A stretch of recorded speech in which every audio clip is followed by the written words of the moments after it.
state for the Department of Science, Innovation and Technology, and the MP for Enfield North. And I was lucky enough to speak at LGA conference, I think it was like 2 weeks ago. Goodness. And you have lots of very important things to say, so welcome. Thank you. Thank you so much. Thank you. First of all, can I say a massive thank you to SME for Labour for hosting tonight. So I'm the Minister in the Department for Science, Technology and Innovation, and I'm responsible for AI and digital transformation. And as you guys would have probably seen, this Labour government is quite hot on AI at the moment and digital transformation. Earlier, when we came to government, we started developing our AI Opportunities Action Plan, which the Prime Minister launched earlier this year. And we're also looking to transform the digital services across government and trying to get public sector to adopt AI. And so I get to meet lots of startups. The tech world is no surprise to you guys, it's full of tech bros. There are many, many rooms. Unlike this room, when I walk in, that the majority of the people in that room to talk about tech are men. So we are incredibly keen to make sure that the opportunities that we create, when we talk about supporting SMEs, that we are supporting women in SME businesses. So we are, as a government, overhauling the way that we do procurement. Because at the moment, the government's procurement processes are very much dominated by some of the largest companies, and there isn't the opportunity for SMEs to have access. So we are overhauling the procurement process to give access to SMEs.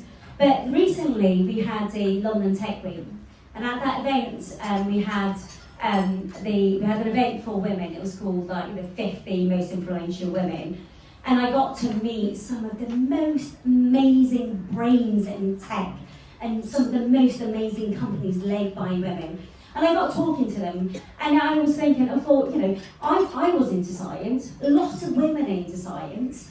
Why aren't we getting, so we're doing all the work, why aren't we getting the companies coming forward?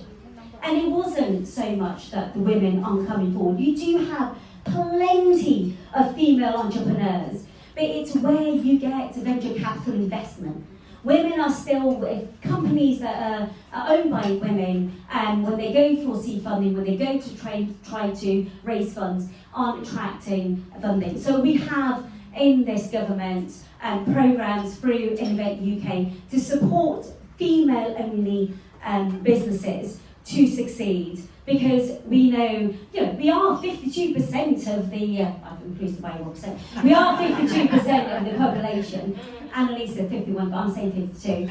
But so we absolutely need to have, if we were to have even the slightest equal, half the amount of investment going into male-owned businesses, into female-owned businesses, can you imagine the transformation? Can you imagine the kind of medicines, the technology that will come forward that looks at women's issues?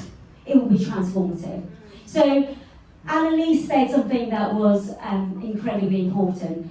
I know it's a very hot room, there's lots of us in here. Please make connections. Networking is one thing that women are usually not great at. So use this opportunity, make use of us. There's quite lots of us in this room as members of the government. So please come and say hello, tell me what you're doing, tell me how I can support you, your organisations. Oh, that's not good. But let's try to ensure that the next generation of companies that are coming forward to transform our industry, to transform this country, have a good representation of women across it. So thank you for being here. Thank you for supporting SME for Labour. And thank you to SME for Labour for supporting all these women. Thank you.